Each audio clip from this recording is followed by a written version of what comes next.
Hello दोस्तों, क्या जोड़ों के दर्द से परेशान हैं या जोड़ों के दर्द से जीना मुश्किल हो चुका है? तो आइए दोस्तों, आज समझते हैं जोड़ों से दर्द से रिलेटेड कुछ महत्वपूर्ण जानकारी। मेरा नाम है doctor Swapnil Gawande, Ayurveda consultant for pain, stress and sport injury management, type 2 diabetic reversal expert. Friends, Ayurveda के अनुसार ऐसा कहा जाता है कि बिना वात नस्ति रुचा। इसका मतलब होता है कि बिना वात के दर्द नहीं हो सकता है। तो जहां जहां दर्द का संबंध है वहां वहां वात तो है ही। इसीलिए बहुत बार दर्द से संबंधित बीमारियों को वात रोग कहा जाता है।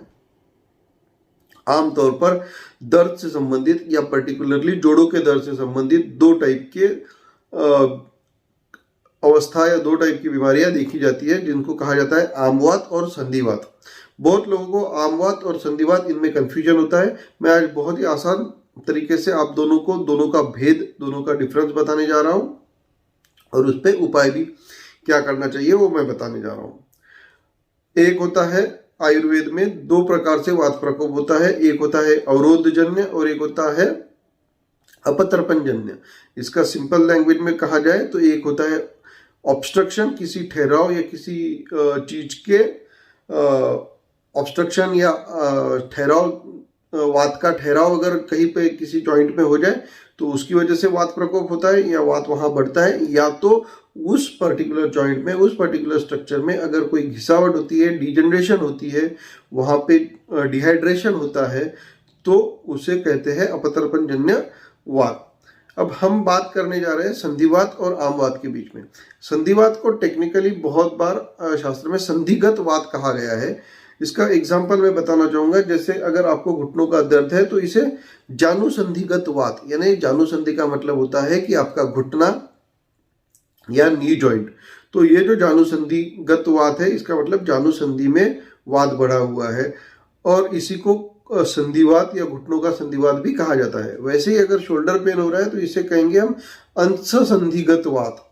तो ये जो वात होता है ये लोकलाइज होता है, ये उसी पर्टिकुलर जॉइंट पे होता है और इसका महत्वपूर्ण कारण अपतर्पणजन्य होता है, यानी वहां पे होने वाला डिजनरेशन या वहां पे होने वाला डिहाइड्रेशन, जिसकी वजह से वहां से वात, जो कि एक गतिशील दोष है हमारे शरीर का, जिसकी वजह से हमारी शरीर की सारी गतिविधियां होती है, वो वहां रुक जाता है और वहां पे रुकने की वजह से वहां वो बढ़ता है और वो वहां पे दर्द निर्माण करता है। तो इसे कहते हैं अपतर्पणजन्य संधिगत वात।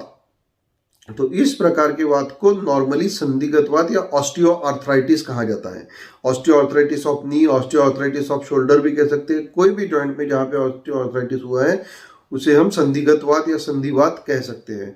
अब आते हैं आमवात पर। आमवात का मतलब होता है, आम का मतलब होता है कि जो हमने आहार लिया है, जो हमने खाना खाया है, वो पूरी तरह से अगर डाइजेस्ट ना हो तो उसमें से कुछ टॉक्सिन्स तैयार होते हैं। जो अनडाइजेस्टेड फूड हमारी बॉडी में होता है, उस अनडाइजेस्टेड फूड से आम तैयार होता है या कुछ टॉक्सिन्स तैयार होते हैं और ये आम जब जॉइंट्स तक फैल जाता है तो वहां पे ये ऑब्स्ट्रक्शन तैयार करता है वात के लिए, और फिर उस ऑब्स्ट्रक्शन की वजह से, उस ठहराव की वजह से वहां पे स्वेलिंग आ जाती है। वहां पे ये आम और वात दोनों एक दूसरे से अलाइन हो जाते हैं, दोनों एक दूसरे के साथ मिल जाते हैं और वहां पे फिर दर्द उत्पन्न करते हैं। आम वात का एक स्पेसिफिक लक्षण आयुर्वेद में कहा गया है, जिसे कहा गया है संचारी वेदना। संचारी वेदना का मतलब होता है कि कभी आपका घुटना दुखेगा, कभी शोल्डर दुखेगा, कभी आपकी कोहनी दुखेगी, कभी रिस्ट जॉइंट दुखेगा। तो ये अलग अलग जॉइंट्स आपके दर्द होते रहेंगे, इनमें पीड़ा होती रहेगी। एक जॉइंट पे ये स्थिर नहीं रहेगा। तो अगर आप इस टाइप के वात से परेशान हैं तो आपको आमवात है, ना कि संधिवात। हाँ, कभी कभी ऐसा हो सकता है कि आमवात काफी समय से हो और बाद में वहां पर डिहाइड्रेशन, डिजनरेशन हो चुका है, वहां पे अपतर्पण हो गया है, तो फिर आपको आमवात के बाद वहां संधिवात, ये दोनों स्थिति एक साथ हो सकती है। लेकिन अगर किसी रुग्ण को ये दोनों स्थिति एक साथ है, खास करके हमारे बुजुर्गों में, तो पहले हमें आमवात को ट्रीट करना पड़ेगा और फिर संधिवात को ट्रीट करना पड़ेगा।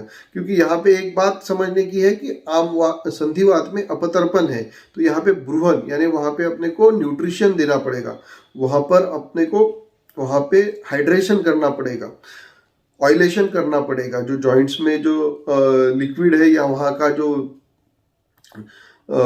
हम जिसे लुब्रिकेशन कहते हैं वो कम हो गया तो वहाँ लुब्रिकेशन देना पड़ेगा। लेकिन आम वात में ऑलरेडी स्वेलिंग है, आम वात में ऑलरेडी ठहराव है, कंजेशन है।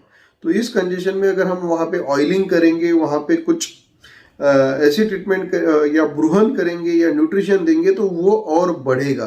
तो इसलिए वहाँ पे पहले हमें अपतर्पण करना पड़ेगा, यानी जो स्वेलिंग है, जो ठहराव है, उसे पहले वहाँ से मुक्त करना पड़ेगा। इस प्रोसेस को आयुर्वेद में कहते हैं आम पाचन। और इस आम पाचन के लिए जो पहली स्टेज होती है उसे कहते हैं दीपन और पाचन। शरीर में आपके डाइजेशन ठीक करना पड़ेगा, आपका जो एब्सॉर्प्शन ऑफ द फूड है उसको ठीक करना पड़ेगा, जिससे कि फिर आपकी मेटाबॉलिक स्थिति ठीक होगी और उसके परिणाम स्वरूप आपके शरीर में से ये आम कम होगा। और एक बार आम कम हो गया तो फिर आप संधिवात को ब्रूहन करके ट्रीट कर सकते हो। ये बिल्कुल उसी तरह होगा जिस तरह आप बिना झाड़ू लगाए अगर घर को डायरेक्टली पोछा लगाएंगे तो घर और गंदा हो जाएगा। घर को ठीक से साफ करने के लिए हमें पहले झाड़ू लगाना पड़ेगा और फिर पोछा करना पड़ेगा। तो इसीलिए पहले शरीर में जो संचित आम है, जो गंदगी है, टॉक्सिन से, उसे पहले बाहर निकालना पड़ेगा और फिर उसे न्यूट्रिशन देना पड़ेगा। वीडियो बहुत ज़्यादा लंबा ना हो इसीलिए हम इसे 2 पार्ट में डिवाइड करेंगे। आज हमने डिस्कस किया है कि आमवात और संधिवात में होने वाला डिफरेंस। कल के वीडियो में या अगली वीडियो में हम बात करेंगे कि आमवात और संधिवात के क्या लक्षण है और आमतौर पे हम इसे कैसे पहचानें और इन दोनों के लिए क्या परहेज या क्या डाइट होना चाहिए। तब तक के लिए मैं आशा करता हूँ स्वस्थ रहिए, आनंदी रहिए। धन्यवाद।